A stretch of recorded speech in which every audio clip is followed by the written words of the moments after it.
actually had in mind, but because it's prophets, plural, it points in one specific direction.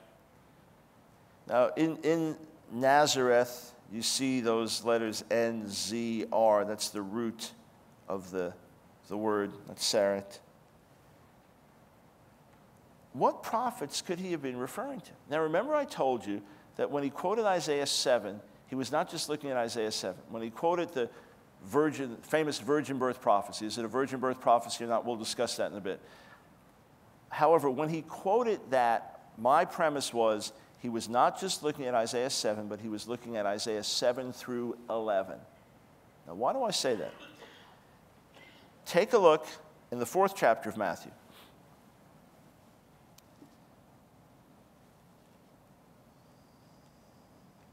There, Matthew quotes in Matthew 4, 15 and 16, land of Zebulun, land of Naphtali, the way to the sea along the Jordan, Galilee of the Gentiles, the people living in darkness have seen a great light. On those living in the land of the shadow of death, a light has dawned.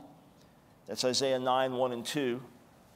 Hebrew versions just back it up a verse to the last verse of Isaiah 8, first verse of Isaiah 9. So he's quoting that section. And what's prophesied just a few verses later? Child is born to us, son is given to us, the government will be upon his shoulder. A wonderful messianic prophecy in Isaiah 9. And now what comes in Isaiah 11, a passage we looked at yesterday? What's written there? The decimation of Assyria, its mighty forest lopped down, chopped down. Judah, Jerusalem themselves have been decimated, but out of just a little stump, right? What's going to go forth from that stump? Remember? A branch. It's coming up from the root of Jesse. A branch will go forth. And then Isaiah 11 is one of the most universally recognized messianic prophecies in the Bible. In other words, Jews, Christians, everybody recognizes that as a messianic prophecy. You say, well, how do I know Matthew had that in mind? Well, we saw that one of the titles of the Messiah was branch. We saw it in Jeremiah 23, we saw it in Zechariah 3, we saw it in Zechariah 6. Semach, branch. The prophets referred to that. Some would also suggest it could refer to his lowliness as well. What's the word that Isaiah 11:1 uses for branch? That a branch will come out of the stump of Jesse and grow up from the roots. The word there is netzer. Netzer. It seems very clear. I mean, you find, listen to me, if we had Orthodox rabbis sitting here, they could recite to you off the top of their head plays on words in rabbinic literature, constantly plays on words, where words are cited and a similar word is cited, no, read it this way, back and forth. Matthew is finding this extraordinary little play on words. He will be called, he will actually be a netzer. The prophets then expanded on this in other places. He'll be called a netzer, a branch. Other prophets referred to him as a branch. There's also the possibility of the lowliness of Nazareth and the unlikelihood of Messiah living in Nazareth, just such an obscure place, and the prophets that spoke of the Messiah's obscurity. That could be what's in his mind too. But it's clear to me, when I was going through this with an ultra-Orthodox rabbi, we were studying some text together. When we got here, he said, you know, my suggestion, he said, I think it's Isaiah 11:1. He said, I think he was thinking about netzer. But he's not just thinking about netzer there. Netzer, natseret, play on words. He's going to live in this place. Here, picture this. We'll give it to you in English. And his family took up residence in the city of Branchland. As the prophet said, he's going to be called the branchite.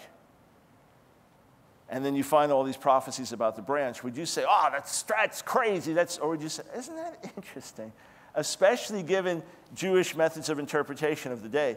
And especially when the whole section is such a prophetic section. And especially when this concept of the branch occurs in other places. But there, the clearest of all, Isaiah 11:1, he's called a netzer.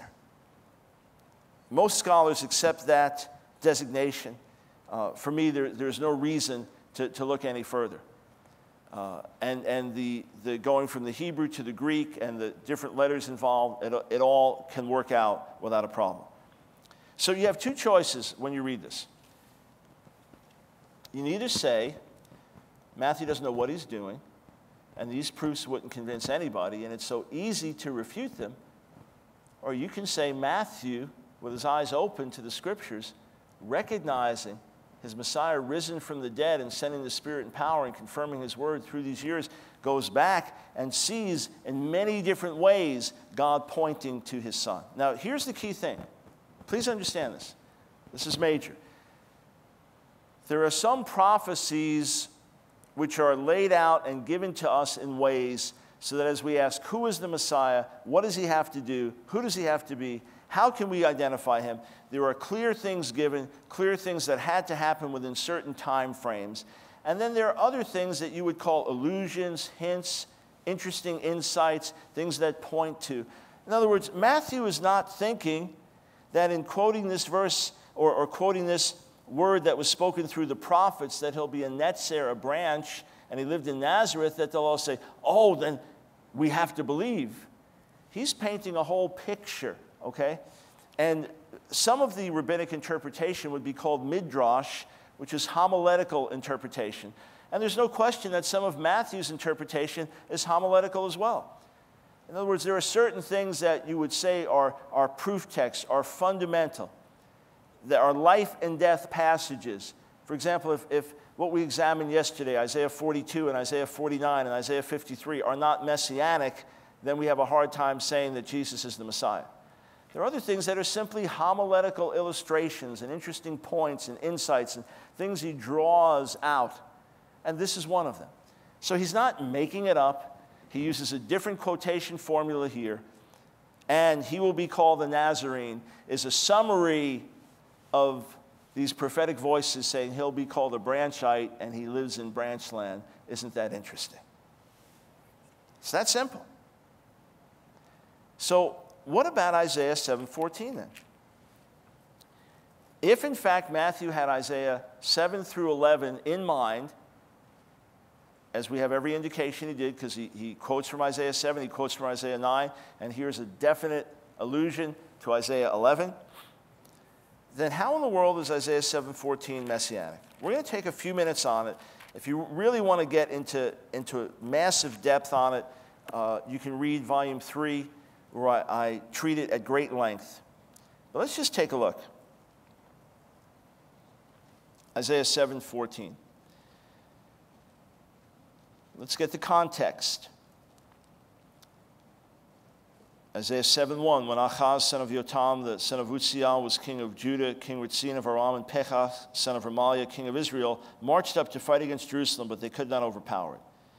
So Judah is being threatened by northern Israel and by the Arameans. Verse 2, now the house of David, notice this expression, house of David, is very rare in the prophetic books. You don't find it a lot.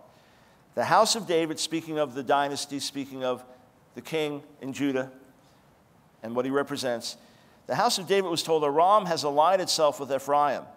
So the hearts of Achaz and his people were shaken as the trees of the forest are shaken by the wind.